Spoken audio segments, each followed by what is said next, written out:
جی السلام علیکم، کیسے ہیں آپ؟ خیریت سے ہیں؟ تو پہلی قسمیں تو آپ نے بتا دیا احمد شاہ صاحب کے بارے میں بڑا دلچسپ رہا وہ. آج دوسری قسم آپ ہمیں کیا بتائیں گے؟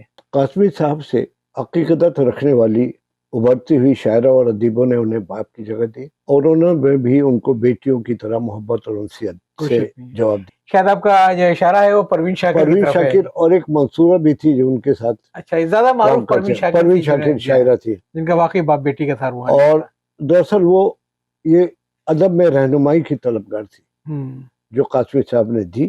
اور اسی طرح وہ دو خواتین بہنیں انہوں نے بھی انہیں بھائی سمجھا. آپ سمجھ گئے ہو گے، ہاجرہ مسرور اور خدیجہ مستور، اور انہوں نے بھی انہیں بہن کے طور پر عزت دی.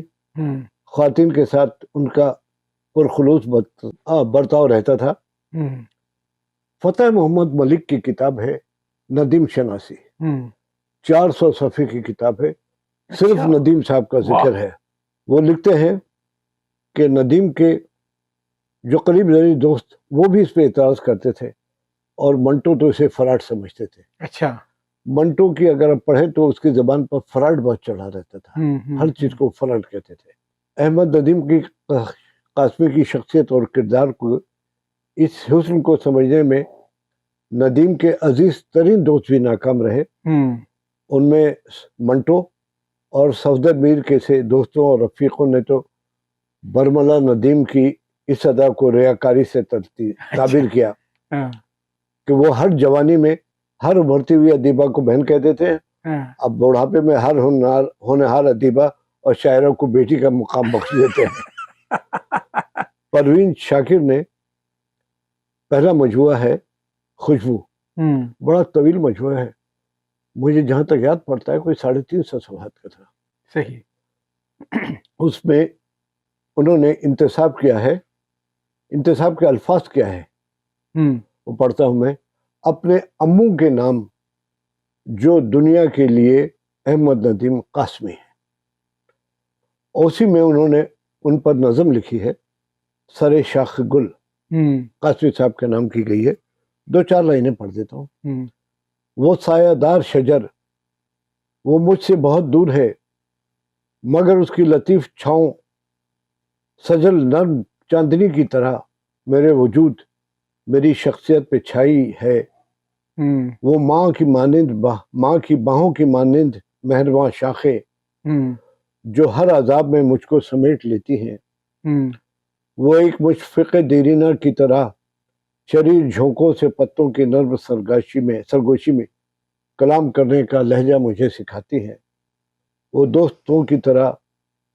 دوستوں کی حسین مسکراہٹوں کی طرح شفق ہزار دھنک پیرہن شگوفے جو زمین سے محبت کا درس دیتے ہیں. یہ نظم بڑی طویل ہے جی، تو اس کے بجائے اتنا ہی کافی ہے. لیکن آپ کے خیال میں جب انہوں نے کتاب کا انتصاب کیا پروین شاکر نے اپنے امو کے نام پہ، تو وہ تمام لوگ جو کہ ان دونوں کے اس رشتے سے آگاہ نہیں تھے، کچھ تھوڑی سی انگلیاں بھی اٹھی تھی اور کہا جاتا تھا کہ ان کی کچھ غزلیں احمد ندیم قاسمی نے عطا کر کے دی تھی. آپ نے اس کی بات سنی ہے؟ 4-5 کتابیں کوئی کسی کو عطا کر کے نہیں دیتا.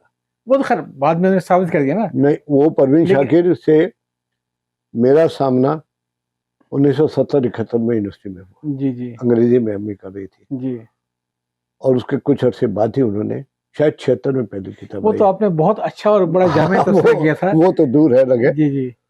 تو اس میں لنک دے دوں گا لوگوں کو. اس زمانے میں کئی شاعرات بھی تھی.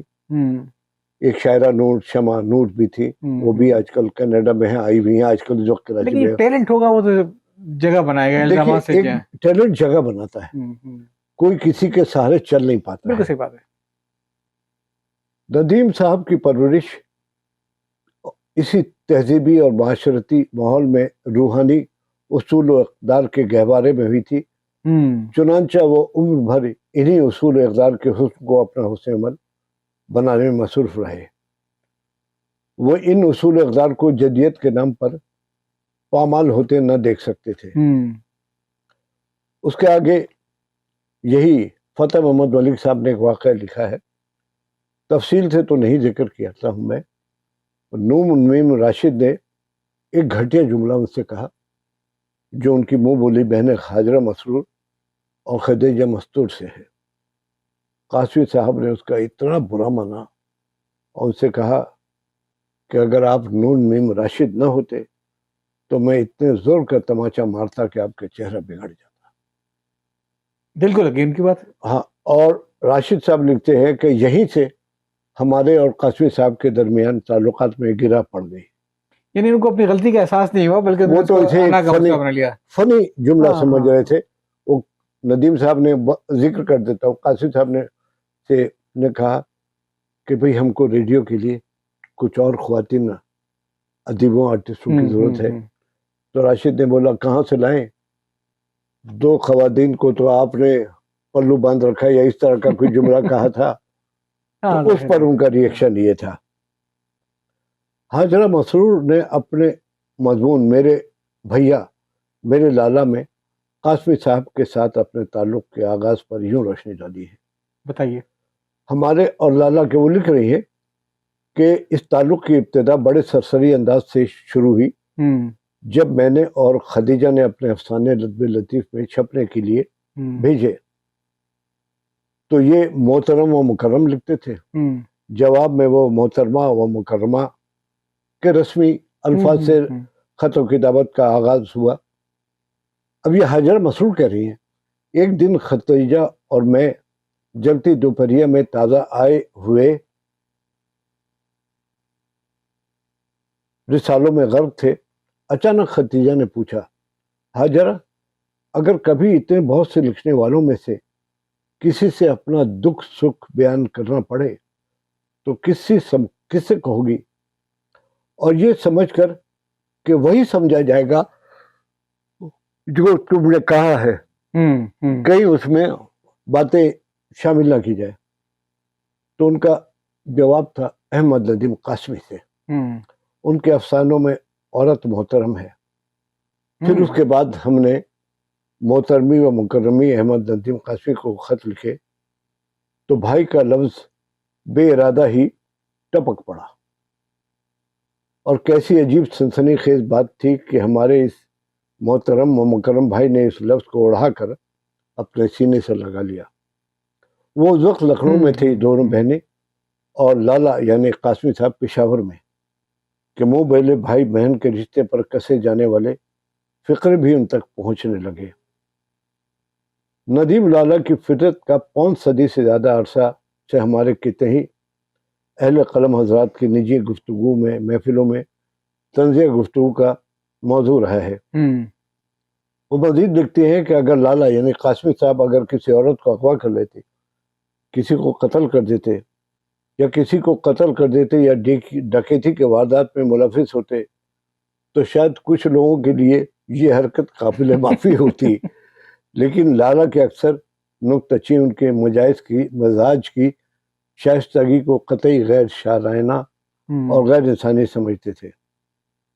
نامور شاعر اور منفرد تمثیل نگار امجد اسلام امجد جب اول بزم میں شامل ہوئے تو ندیم نے ان کا والہانہ استقبال کیا، اور اس انداز سے کیا کہ وہ ہمیشہ کے لیے ندیم صاحب کے ہو کر رہ گئے۔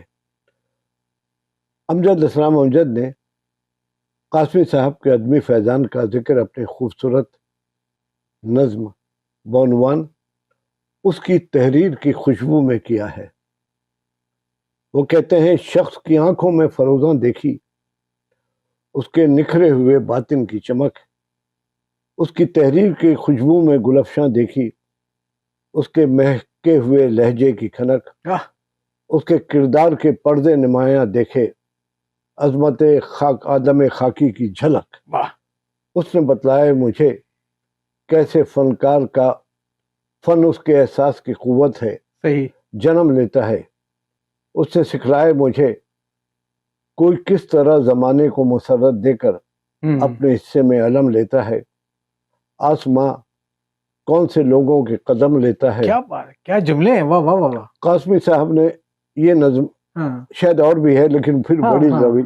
قاسمی صاحب نے دارالاشاعت پنجاب کے ماہوار جرائد پھول اور تہذیب نسواں کی ادارت سے لے کر ادب لطیف، سویرا، نقوش اور فنون کے سے عہد آفری اور ادبی جرائد کی ادارت تک وہ ہر نئی پود میں جوہر قابل کی تلاش صحیح اور سرپرستی کا فریضہ عبادت کیسے انہمک کے ساتھ ادا کرنے میں منہمک رہے۔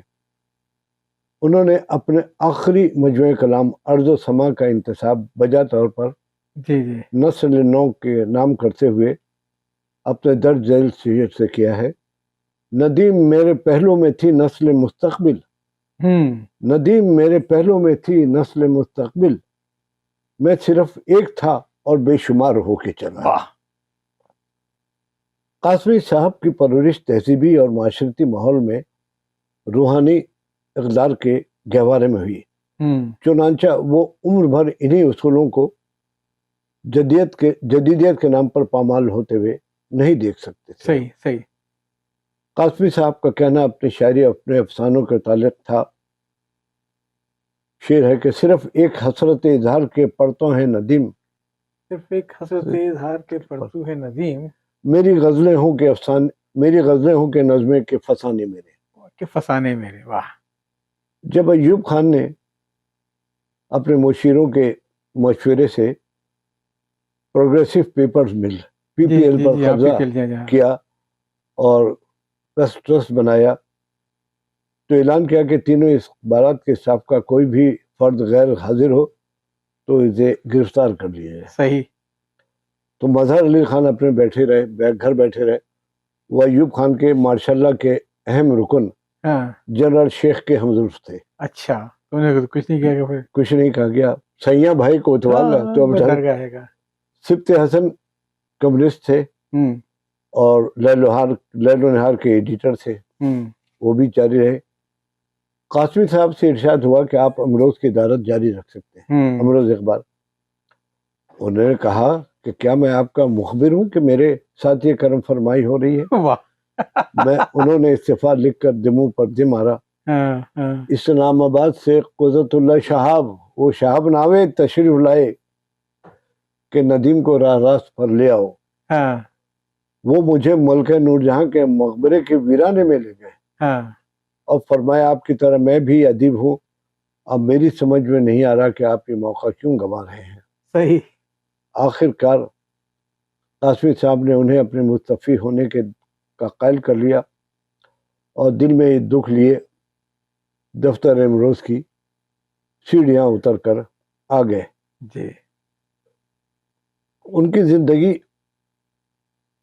اخبارات کو ماشاء اللہ کی شکنجے میں دینے والوں میں بعض عناصر کے علاوہ قاسمی صاحب کے دوست اور ہم قلم قدرت اللہ شہاب بھی شامل تھے۔ صحیح۔ وہاں سے قاسمی صاحب سیدھے میاں افتخار الدین کے گئے، جو پی پی ایل کے مالک تھے۔ دل کا دورہ پڑا تھا، صاحب فراش تھے، میری آمد کا سنا تو بستر سے اٹھے، مجھے سینے سے لگا کر روتے رہے، کہتے رہے مظہر اور سبت تو کسی اور وجہ سے بچ گئے، مگر ندیم صاحب آپ تو امروز کے دفتر سے اتر کر سڑک پر آ گئے۔